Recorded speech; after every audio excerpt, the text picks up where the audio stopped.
when we look at some of the domestic spending, like the child tax credit, we do have folks standing in the way of that, of expanding that child tax credit, restoring that child tax credit. And most of the people who are standing in the way are in fact Republicans, helped by the shadow president himself, Joe Manchin. So the GOP is refusing to even consider proposals to revive the child tax credit expansion that lifted millions of kids out of poverty, or millions of kids out of poverty last year, even though bringing the program back would cost a fraction of the Pentagon outlay.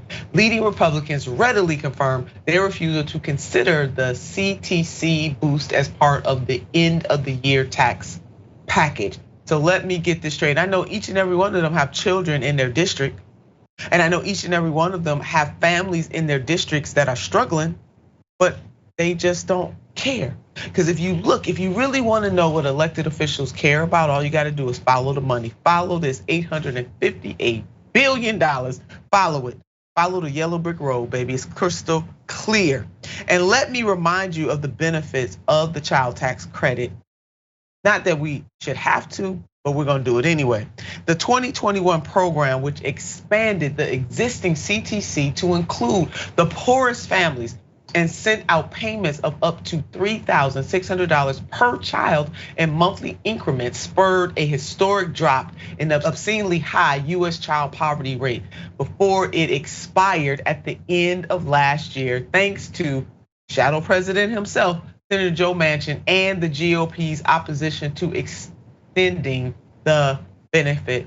Jessica, I will never understand this. Nobody will ever get me to understand it. It absolutely makes no sense. And not only, this is not just about Senator Joe Manchin, although we're highlighting him above the other folks. But why folks ain't raising hell in that Congress? Why aren't they running in the streets? Why aren't they calling on their constituents to be at the Capitol on a regular basis to cry bloody murder? And I mean that, over allowing or catapulting children and their families back into poverty. Yeah, it's the classic money for wars but can't feed the poor. This is, exactly how business as usual goes in the United States of America, because we tell people, or the government rather, tells people that there's something more complicated going on than just we've decided to allocate money in a way that's antithetical to you living a good and healthy life. The Pentagon just failed its fifth audit. The US military is the only agency to never pass an audit. Of the 27 areas that they spend money on, only 7 of them had a good financial bill of health and they could account for where those dollars went. And what is our solution to give them more money, $858 billion, when instead Congress could vote to fund many other things, the child tax credit, a transition to renewable energy, universal health care, things that would actually increase our productive capacity and produce more things of value for our country. Instead, we're investing in things that are terribly destructive, not only for the country and the people we're sending abroad, but for other countries around the world that the US military goes on to destabilize. And so when we think about who we're voting for, we need to understand we're voting for people who have the power to control where new money goes. And this whole pay for game, when it comes to things that benefit working people, we always ask, how are you gonna pay for it? How are you gonna fund it? That question is never asked when it comes to defense spending. Never asked, and they always find a bipartisan way to increase that budget. And it is obscene. There is no other way to describe it. And this is not about support for the servicemen and women and people. This is not what this is about. Because if they really cared about the servicemen and women and people, they would increase their salaries more than 4.6%. If they cared about the servicemen, women, and people, they would not allow the scourge known as veterans being homeless. So let's not get this twisted. Don't fall for the okie doke, the literal term. Do not fall for it. They do not care about the people serving in the military. All they care about is enhancing Raytheon and other of the military contractors who have them under their spell. It's called owner donors. And at the expense of war. I mean, who in the heaven wants another war? We cannot, war WW3, can't even imagine it. Because the type of technology that we have today compared to WW1 or WW2, it is called annihilation, baby. So why wouldn't we spend more money on the domestic front Why wouldn't we spend more of that money to edify and to lift?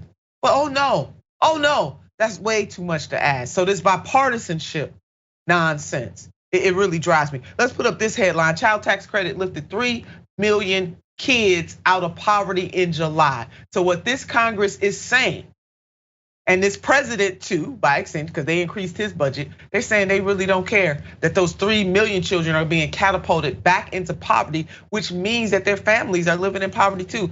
Because another thing that I don't understand, when you lift the children, you lift in the families. And the children are not separate from the families. The children are suffering because their families are suffering. The children are suffering because their mothers and their fathers are suffering.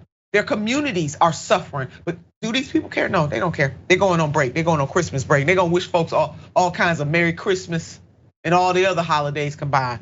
They are pretenders. By comparison, the House and Senate voted this month to increase US military spending by $90 billion over. And the Progressive Caucus put out this statement: the expanded child tax credit reduced child poverty by more than 40%. It cut child hunger by 1/3.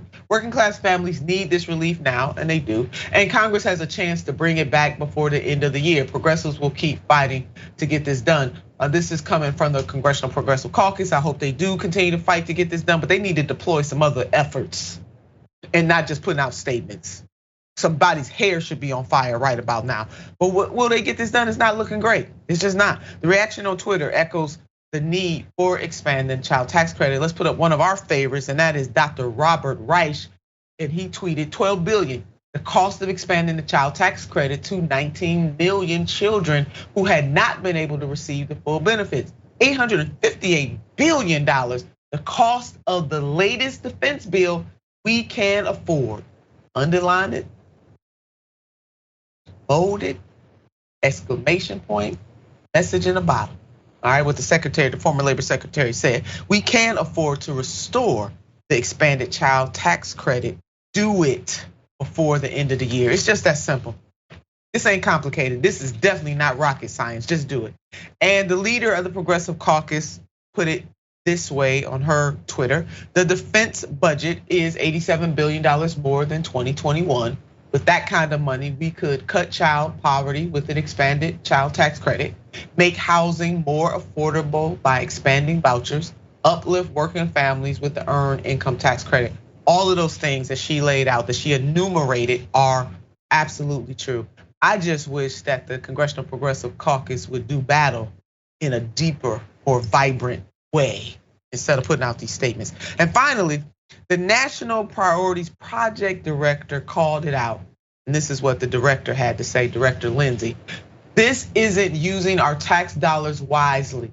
It's robbing programs that we need, like the discontinued child tax credit expansion that cut child poverty by half.